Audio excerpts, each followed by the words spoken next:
Hey, so I am joined here on the couch today by the folks from Haunted Temple Studios, and we're here looking at Skulls of the Shogun. Gentlemen, why don't we take it around the couch here and have you introduce yourselves? Right on. I'm Ben Vance, and gameplay generalist programmer, doing kind of everything in the kitchen sink on this. And I'm Borut. I've been the main programmer for a while, and Ben joined us a few months ago. Yeah, we all were at EA originally, and yeah.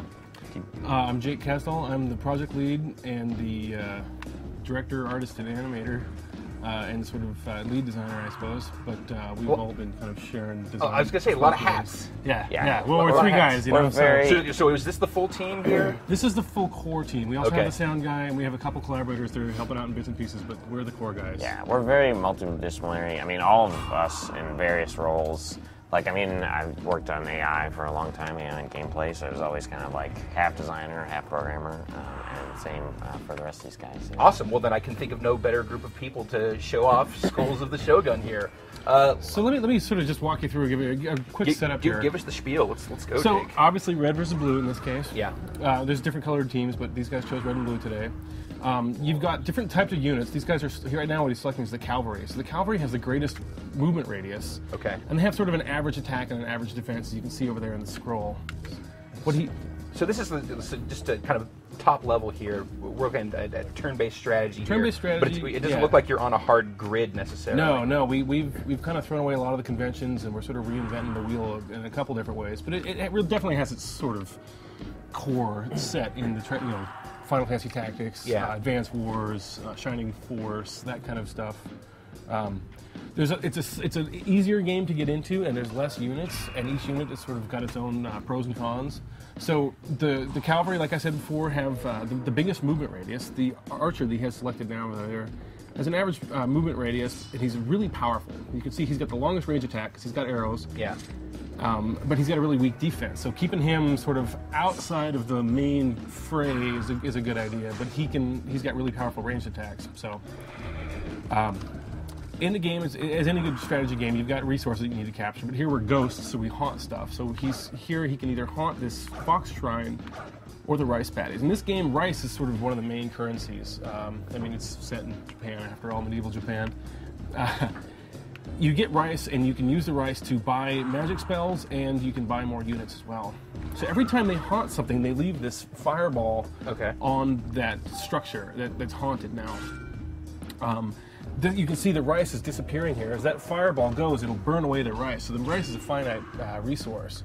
And it'll burn that cash away. So it's really sort of a race against the other guy to try to control more resources and run out and secure more. Another bonus is when this fire is going, if you're sitting on that fire at the end of your turn, or the beginning of your next turn, you'll get some health back. So it's very much a war of sort of resources and formations. Right at the edge of his attack radius there, so he actually missed it. Yeah, so we definitely want, I mean, one of the key things about the game is kind of multiplayer and making it very fast-paced and pick up and play, and almost like arcade strategy. That's kind of the phrase we use. And to that end, we really wanted to, we got rid of the grid. It's a lot easier to move guys around, and it's not so, black and white where, there's one right way to do it. I mean, Advanced Wars and games like that, they do like the rock, paper, scissors, and that's great. But when you're playing against another player and, you've got scissors and he's got rock, you just kind of get beat down until you lose, and it's kind of, boring. And so we wanted it to be, much more analog, and there's definitely variation in the strategies. You can, try and protect your range units and use them to kind of wound a bunch of his units, and they'll do less damage to you, and kind of hide behind these walls that your units create when banded together. You can see two units in the middle there. When their personal spaces sort of overlap like that, they create what's called a spirit wall. And the art's not quite done yet there, but the concept is there. Where basically, any one guy that's by himself, you can sort of push him out of the way if he's got enough room to get out of the way, even enemies. But if you form a spirit wall, you can't push through it, you can't move them out of the way, and you also can't fire through it. As an enemy, you can fire through a friendly wall, but you can't fire through an enemy wall. So it's all about setting up these defenses, like in classic games like Shining Force or Advance Wars or something like that, you'd have your brawlers up front and your ranged units behind them. But you kind of get stuck in those traffic jams. Here, it's much more wide open and organic. We've sort of brought back that digital black and white, being able to defend guys, but in a very analog style. Is that the little colored ring around the base when the two are nearby? Exactly. So it's kind of just a Red Rover kind of mechanic. And you can going on also spend your action point defending somebody, which is I can't because I ran out of action points. right. Yeah, you basically we didn't mention, but you have like 5 orders per turn. I saw that. I figured that's your move. again, that you can keeping make per turn. it moving. Does that expand or contract based on? No, it's just no, that's a it solid did, 5. It did for a while, but we've decided to leave it at this. I mean, for it now. would probably be like a multiplayer option type of thing as well. Where you can customize your game. Okay. To be clear, you guys are still fairly early on in this. I know that you two had been working on this, you said, for kind of off and on for about a year now. Yeah, just mentioned weekends, and then we went full time with it a couple months ago. Yeah, it's sort of our first playable. I mean, that's the thing. We've got a lot of experience in the game industry, and we're kind of well versed in sort of what works and what doesn't work in terms of like production practices. So we've got a very solid prototype before we're going on and building a bunch of the other levels. We've got a small map, we've got a big map, and we've got a big 4-player map. So we're trying to balance those real tight before we get in and pump out a much more content. Yeah, but even though, I mean, like we talked about, the focus is definitely, on bringing some multiplayer, like, action to this genre. It definitely, full single-player campaign as well, of course. So what sort of limitations are you putting as far as units? I can see, like, having too many types of units being a stumbling point for accessibility for a game like this. Yeah, we've got 3 core battle units. You've got the cavalry, the infantry, and the archers, which all have a strength and a weakness, and they're very efficient used together. There's a lot of different strategies. The main guy back here is the general. So the general sits back there and calmly just kind of watches the fight. And you'll see that his flag is slowly turning black. Basically, their flags are their health meters, each unit's health meter. Okay.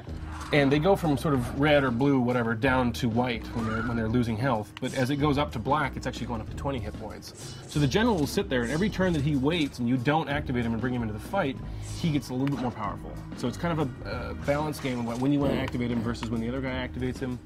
And the general, I mean, if he dies, it's game over. But he's a Zoom in further. He's a badass. That's all we got right now. And it's pretty big. Yeah. He can attack twice per turn, and he's got twice as much health almost as the other guys, and really strong offense and defense. So he can be a real tide turner on the battlefield, but it's a measured risk. So, Sure. It's all about sort of. So there is definitely a risk to waiting too long to bring him out. Yeah, I mean, if you can get him in there and really make a difference, he can easily sort of really speed up the process. As long as you have enough guys to support him. You always want to have enough guys that you can protect him and sort of defend him. There's another feature we haven't seen yet here, where you actually spend your action point on defending a unit, where basically you become a bodyguard for a turn. So you can volunteer to basically take a hit for whoever you're protecting. So it's kind of like any sort of bodyguard attacks, and a president. Yeah, I mean, any attacks that are directed at a specific unit, if you'll jump in and literally choose take to the defend. hit. Okay. Yeah. So defending your general and sort of really assisting him in every way you can is really key. So this fight's pretty evenly matched so far. You'll see once these guys eat their heads, the fallen enemy heads are one of the greatest. I like how casually you say that. You'll notice he devours the skull of his fallen foe. The skulls of the fallen foe are the other big resource in the game besides the rice. So, eating the fallen head of an enemy, the first one gives you a couple more hit points and another defensive point. The second one you eat gives you a couple more hit points and another offensive point. And then the third one transforms you into a war demon where you get big and black, you get the scary samurai mask, and you have 2 attacks per turn. And at that point you have 20 hit points, which is twice as much as a regular unit. So, properly, it's not who kills the guy that gets the power up. Anybody can get the power up. So you can sort of choose to strategically power up who you want. You also get health back. So when you have wounded units on the battlefield, it's a good idea to save them by giving them the skulls. But you definitely want to choose 1 or 2 units to kind of strategically power up and turn into a war demon, because they are a real force to be reckoned with on the battlefield. Not me, man. I'm eating all the skulls right now. Yeah, he's like kind of I do spreading not out. want to let those. Get those tasty little morsels get taken away. Just say, war demon definitely doesn't sound like he messes around. He does not. It sounds like the name of something that's probably pretty mean and tough. And then Unless this he's just guy, fronting, I don't know. the little No fox, poser demon. The little fox guy comes from the fox temple up there that they haunted. Yeah. And he's not much of a brawler, but he's a real healer. So this guy's got all kinds of great defensive magic. He can heal guys, and he can also use his heal powers to get rid of the friendly skulls in the battlefield to deny them to the enemy, because you do not want the enemy eating the skulls, because they get really tough. So he kind of sits in back and just sort of heals. So you have to be pretty tough to eat a skull regardless, so... I don't mean to sound like a TV news reporter covering games here, but where do you guys come up with this stuff? Like what was like when did you say like so we want to have ghost samurais and they're going to devour each other's skulls? Well, I lived strategy. I lived in Japan for a long time, and when I first was out there in college, we lived up by this. I guess there had been a big battle, and there was lots of ghosts, and I had all kinds of weird experiences. And I've always been in love with these spooky shrines and spooky temples up in the woods of rural Japan, and all the ghost stories. And it's like all these samurai ghost stories. And people down there are just like, yeah, whatever. Like, I want to move back to this town called Kamakura, south of Tokyo, and all my friends that are kind of natives of the area are like, well, you need to make sure to leave a bowl of water out at night, because the ghost samurais come in there and they'll beg for water until you give them a bowl of water. So everyone, so it's just accepted as fact. They're just like that's just what they do. They're like, yeah, make sure that you leave the bowl of water out for the ghosts, the angry samurai spirits. I'm just like, really? Like, some places have raccoons. This place has ghost samurais. What do you do? You're saying ripped from the headlines. This is a historical document in video game form. And when I started the game, it was just they were just samurai, and I was just kind of thinking about how I could give them a lot of character and what I could do with it. And I was like, what's the only thing cooler than samurai is dead samurai. So that was kind of a no-brainer once I figured that out. Robot samurai is pretty cool. Robot samurais are good too. I think dead is, but dead robot dead samurais. Robot samurai. But that doesn't make as much sense. DLC forthcoming. Does that matter? I'm designing it right now, exactly. So you see, this guy's Day one in the DLC. top right. He's got him defended. So if you target that guy, okay, that's the little X there, the little cross on the. If you were to target that guy and attack, then you'll see the other guy jump in and take the hit. Okay, for him. I'll take the hit. Do it. That's not what I want to do. Do it, haha. Do it for the demo. Okay. Exactly. Also for the Oh, demo. I hit the wrong one. No, he hit the guy defending. He Yeah. counterattacked for you. Yeah, good. Oh yeah, that's right. Ben, after we get to the end of your turn, you have a drink here that we're going to have to slip into Well, promo.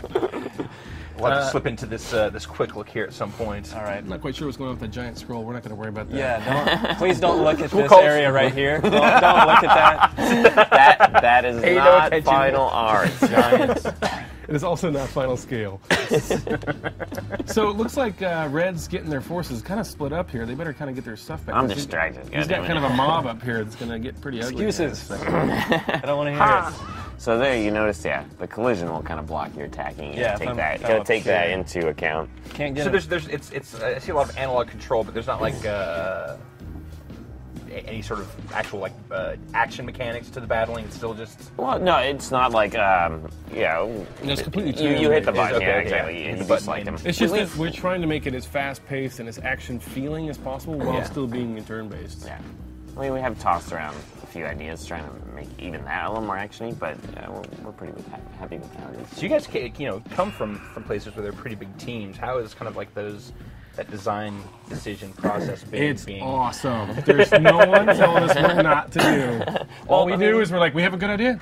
We look at each other, we're like, let's just make Do it. Let's just do it. I mean, to be fair, one of the teams we were on at EA, it was one of the Spielberg games, and the environment we were at, the guys we were working with are all like super sharp and super talented, and there it was a very collaborative We were pretty environment. spoiled, I think. Yeah, It was yeah. I think, definitely one of the one of But the greater teams I've been there were on. definitely just like EA sort of overhead and bureaucracy. Well, and then also big even company with without protocol. that, There's more staff. Yeah, exactly, IT departments, Complicated stuff stuff. like that. And there's enough people on that project that we'd have a brainstorming meeting. Yeah. But you still have to schedule the meeting, right? There's only 3 of us, so we don't really even have to schedule one. And we're all distributed, so we just we All right. use this cool program called VC, and we just chat and share our desktops and stuff. Yeah. Oh, Before you Drink start your it. turn here, we've Drink got it. some I believe it's Nagarda Julmust is the name of the actual drink. It's a Swedish Christmas soda, I believe. Okay. We had this in the fridge. You guys wanted some drinks. All we have is unfortunately terrible, weird soda that people send us. So That's on purpose, right? Just to discourage you. You want free drinks? Here you go. No, we have a very passionate fan base out there that loves to send us weird drinks because we love drinking nice. weird drinks and Odd talking work. about weird drinks. So we've got 2 CC Lemon drinkers over here. They took the safe route I don't know. This is 70 lemons worth of vitamin C. That's a lot of lemons. This is That's how a lot of people in lemons. Tokyo don't get colds in the winter. Man. They pound vitamin some C CC like lemon, there's yeah. just no That's right. They got their surgical masks and CC lemon, but you've got Joule Mousse, so crack it open, and then I want to hear it open. Yeah. Yeah. Give it a twist. There we go. All right. Okay. And now I want full reaction here. Christmas soda. Just like Christmas soda. Is it spicy? Sparkling? Yeah, it's like Beautiful. It's like Christmas has Winter filled my morning. soul. In a bottle. That's great. I don't know In what June. Yeah. You know what? That's a Christmas miracle. I'm calling it. If you were feeling the spirit of Christmas inside of you in June, Christmas miracle. If you're listening now and you First you one of feel 10. it, Congratulations, everyone. We've had our first Christmas miracle. I can't really tell you what that flavor is, though. It's just, Well, thank you for braving our weird drinks. Now go kill some dead samurai. it's good. This turn is sponsored by Christmas. All right, I'm gonna kick some ass.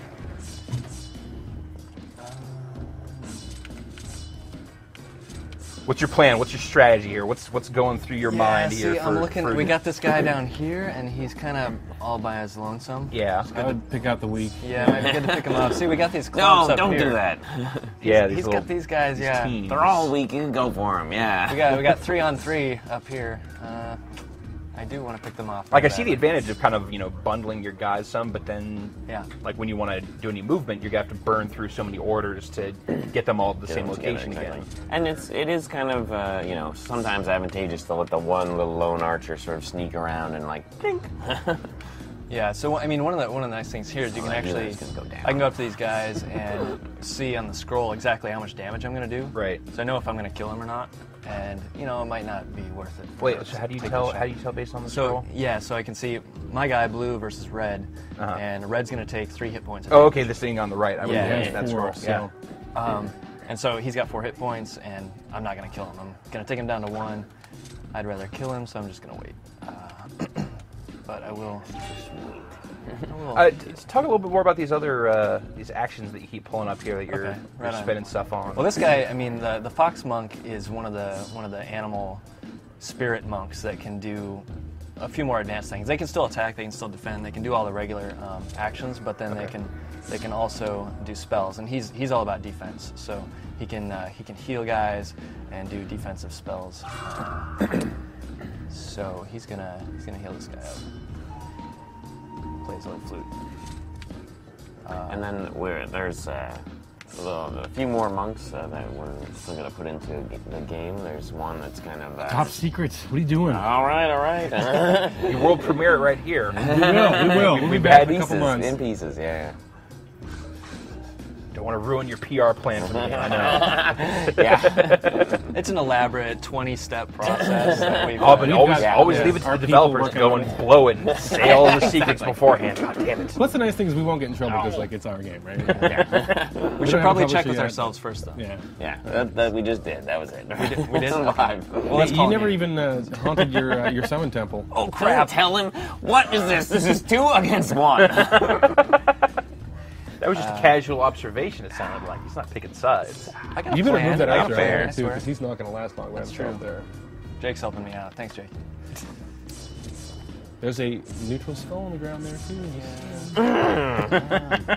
Christ. So you can't eat friendly skulls, but once someone has eaten the skull for you, sort of extracted it like a little oyster out Yeah. of the shell, So you can take down an enemy. you can take down and- neutral helmets that they've dropped after they've been killed again. Okay. So sometimes you'll have a bunch of the demons, and like the fight will be really one-sided, and this guy's coming over, but you kill a couple of demons, and all of a sudden there's this just smorgasbord of neutral skulls in the playfield, and that can really sort of bring the losing team back up to speed really quick. So we've done a really good job of keeping it exciting. I really kind of compare it to a really good basketball game where it really kind of tends to go back and forth. You have some good swings. Yeah, and so you're like, I'm gonna win, I'm totally gonna win. Oh my god, I'm totally gonna lose. And then it just goes back and forth. To illustrate that point, I will try very hard to do that right now. More Christmas drink, more Christmas drink. That Power of drink Santa won't Claus save you. helps you. Or I guess Father Christmas. Or I guess just some weird elf. I don't even know what that dude is on the bottle, but It's like, it's a cross between a garden gnome and Santa Claus. yeah, the hat's a little tall. What country is this from? I believe it's Swedish. And It's then Swedish. eat it. We have our Nordic contingencies are vast. Is that where the evil Santa Claus is from? Yeah, There's somewhere up there. Yeah. So- He's got like a scary tone. Now you're Probably, because pretty much everything from Oh No. So here I've we got decided, Shogun. because I'm not doing so hot, to awaken my Shogun here, and now he is out for vengeance. He has 2 attacks, and he is now I've got him up to 17 health. Of course, he's a little impotent right now because he can't reach the other guys this turn. But But hey, because he's behind these guys that are blocking that Yes, alley with their he's spirit kinda wall, protected he's as pretty well. protected for this shot. So he'll be able to jump out and start causing damage next turn. we'll see if that's enough of a game changer. I don't know. You just called him impotent, so. Temporarily, okay? Sometimes it takes a little longer. Oh no! I love the death metal little chant you get there at the awakening. There's just a button, eat skull. Hit Y to eat skull. Yeah, I haven't had a chance to animate that yet. I'm trying to figure out if he's gonna like throw it in the air and then like fart it Chomp back out it like or, Yoshi, or how we're gonna do that yet. Like, there's a lot of animation stuff here that still needs a lot of polish and work. But, I mean, basically it's in and it functions, and we can play test how the game feels and Yeah, the balance of it, that's the most important. Guess thing. Yeah, that's what we've been doing. Oh no! It's time for a demon. Oh no! Awesome. See it. Oh yeah. Oh hell yeah! Who wants some? I think that guy wants some. I dig the scary samurai mask. Poor little guy all by himself. Also, I have to say, earlier I was impressed at how clean the visuals looked, even when you were zoomed all the way in. Yeah, that was kind of a priority for us. I mean, we're probably a little wasteful with our texture RAM space, but at the same time, it looks awesome, and that's what's most important at the end of the day to the artist. So, No, we definitely, I mean, it's just kind of like part of the philosophy. The sort of games, we liked, 16-bit, that kind of stuff, growing up. I mean, there's kind of an attitude about, like, you saw more experimental, cool stuff, and we just like to keep that same attitude, but also just, like, take it further with, like, we do lots of, like, funky, like, shader stuff. We're going to do, like, way even more. There's lots of stuff you can do with this we've hardware invented in creative a ways. term, volumetric 2D. That's a buzzword. And That's our buzzword. yeah. We're sticking with it. Exactly. You want to experience volumetric 2D, you're going to have to buy Skulls of the Shogun. Yeah. I like it. No, that's good. That's got good buzz. It's using some of the strengths of the modern consoles, like particle systems, and like we have curve-based animation editing, and a lot of kind of really modern approaches, but thrown into this sort of flashback style gameplay, and I think it really works. I like to think of it as sort of memories of the best of the 16-bit era. Like when I first started playing 16-bit games after the 8-bit days, like everything was so gorgeous, and I couldn't believe it. There's all these cool new mechanics, and trying to like craft a love song sort of to that like transitional period here. I mean, it's very different than the Gears of the Wars and the first-person shooters and stuff. But I think it's a really valid kind of gameplay, and it's something that hasn't really been getting a lot of attention lately. This kind of game is really sort of not really evolved in a long way. Well, I think it's gotten into its own weird like enthusiast ghetto. Yeah, of right. just like Exactly. Like I there's bought a all small those group. weird DS ones from Atlas and stuff, and there's a lot of cool mechanics and cool ideas, but none of them are like super accessible. None of them are about sitting on the couch drinking beers with your buddy, like, just having fun, doing some shit talking, and just beating each other up. The 4-player mode we've got in here is a lot of fun now. Yeah. You can just sit there and beat up on your guys. So is that let's talk a little bit more about just what sort of modes and multiplayer options you're going to have in this. So we're seeing just like a straight up 2-player. Yes. I imagine this is murder the other dude, all the other dudes' units, not any other sort of objective stuff here. Yeah. So I mean, this is the first sort of multiplayer mode. It's just basically effectively what you would be considered a 2-player deathmatch. We're gonna have a pretty different feel for the campaign stuff because it's gonna be not the mirrored maps and a lot more sort of story and stuff like that going on. Yeah, I love that. But no, I mean, as far as the multiplayer goes, it's definitely, before we just get the modes, I mean, we really want to make the experience like as smooth as possible. So it's like drop in, drop out. If your friend has to leave, the AI will pick up. You can save your game and like load it. Custom, I asked all that kind of myself, stuff, it's just all the stuff that games can do, but they don't necessarily. They just I was like, make I the hate it experience so much it better. when like you're playing a great game and your friend has to leave. And you just have to throw it away. Like, why do we have to do that? I asked Brutus, can we just not do that? He's like, yeah, sure. This is awesome. What else can we do? Can we have the AI just jump in and pop, take over for a guy if your friend does have to leave? He's like, yeah, sure, let's do it. I'm like, awesome. Like, this would have taken 10 meetings, and eventually someone would have said no if we worked anywhere else. But I'd say the ease of the decision-making process. definitely. Although then, it's also on you. It's like, oh, that failed. Oh, that was Right, his fault that's because my he bug. decided Yeah. that. So And there's definitely when we started, we went way into left field with a lot of these mechanics. Like we kind of went way deep, Yeah. way native. Get it out of your system. And then we started reeling back. We're like, Yeah. well, this is a cool concept, and we played with it, and it kind of works, but not really. So let's cut that and kind of like, how can we tune this? And there's a lot of stuff that lasted from that deep exploratory period, but it's definitely been reeled in to be more accessible, more easy to understand. I want people to be able to play. Like my stepdad doesn't play games at all, Right. but he's a huge chess fan, and he was watching me develop this. I bring it over to his house, and now he can play, and we totally have a great time with it. Like he gets it. It's not that complex of a game. I'm trying to get rid of the menus. I'm trying to get rid of a lot of the depth of like navigating through menus and equipping stuff and all that kind of thing. Like making it very arcadey and very accessible, and the depth is in the strategy and how you choose to play it. And there's no one way. That's the great thing about these games. Like even this one map, we could play 100 times and no two fights would be the same. right. And so, getting back to multiplayer modes, though, if the PR person here didn't shoot me down, the one thing we talked about like different kinds of modes and team and all that kind of stuff. But one thing that really is kind of key that we want to do because it's so important to like the genre of like samurai movies. They're always backstabbing each other. It's all about the tempo. So there's like the notion of a temporary alliance. So you can Sure. like heal the other guy's guys, he can heal yours, you can like share some resources. But at the end of the day, there's only one winner. I was gonna say, I seem to recall in any of my old Command and Conquer multiplayer experiences that those alliances were always ultimately temporary at some point. I mean, they serve a common you did good for a turn on while, that but guy. at some point, only one man can be standing. So, Yep. who's going to pull the trigger when is definitely part of the drama. You know that it's mystical feudal Japan when there are cherry blossom petals falling. Yeah, we're going to have the different levels are going to be different seasons, and so they're each going to have kind of a really strong theme, different kinds of shapes, different kinds of colors, different Cool. kind of mood. And this is kind of the generic sort of summer map right now. But yeah, tell. springtime's going to be all about the cherry blossoms and the deep purples and sort of soft shapes, soft colors. So this is, I have to imagine, your small map, as it were. Yeah. Yeah, we can show you the other maps too. We've got two other solid maps here, but this match looks like it's about to heat up. I would say get messy. Let's get in here. He's just trying to not die. Mix it up, He's- man. He's going down. Like there's I don't know.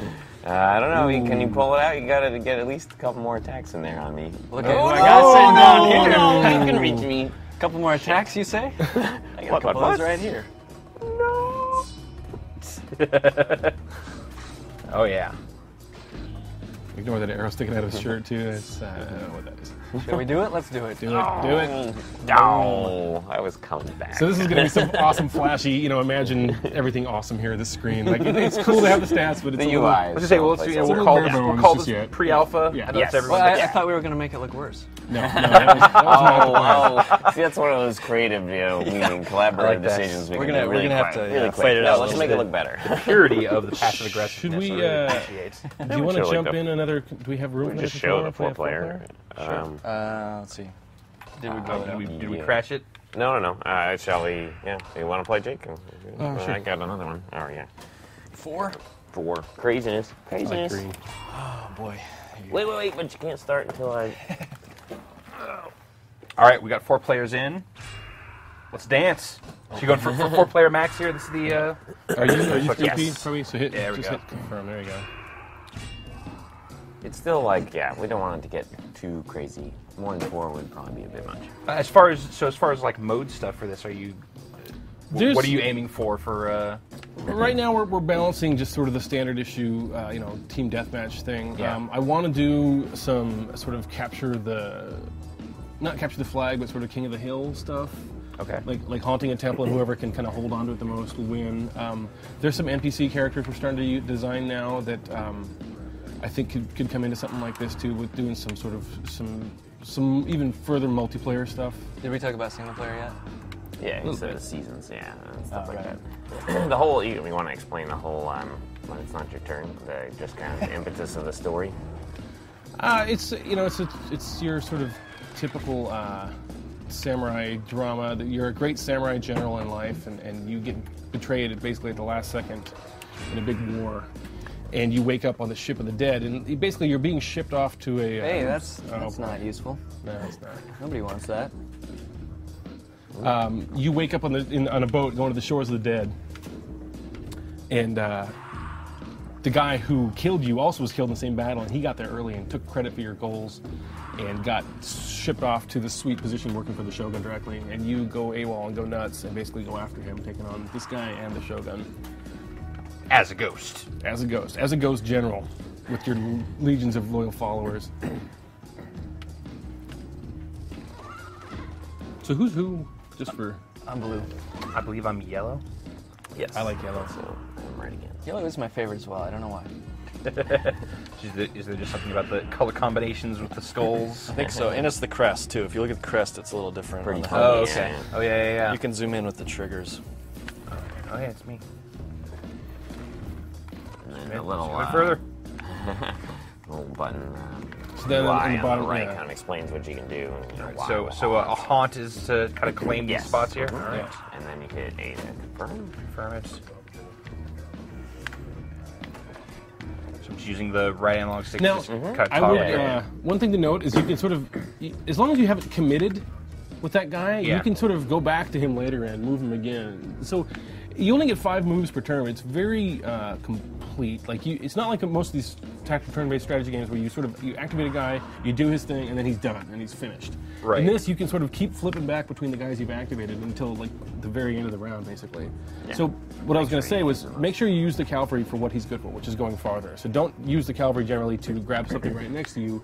He can get out further than anybody else and sort of get out to the outlet. Move up there. Oh, There you go, that guy. There you go. Okay. No, not that No, guy. you're just on.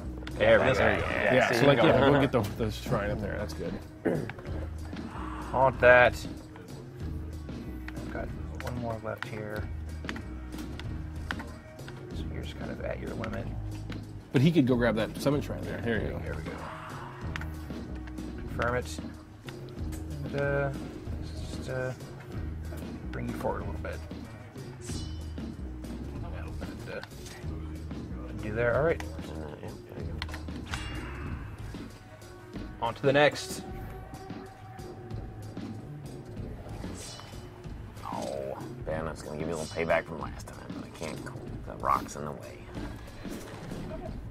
This map still needs a little tuning yet, so you know, I took advantage of that. being down in the corner. It's only because I remember last time when I tried to do the exact same thing to you. And you notice, yeah, I mean, when you're haunting, you don't, you can't counterattack. It's kind of, you leave yourself open a bit, too. Yeah.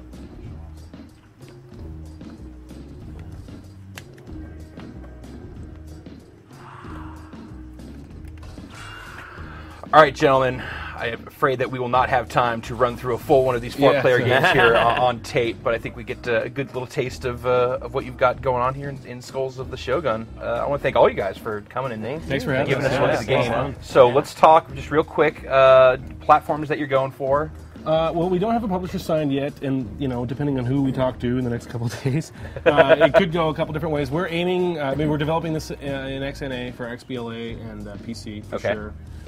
We'd like to do a Windows 7 mobile phone version. We'd like to do an iPad version. We'd like to do a PSN version. I mean, I'd like to do personally a 3DS version. I think that would be awesome. Sure.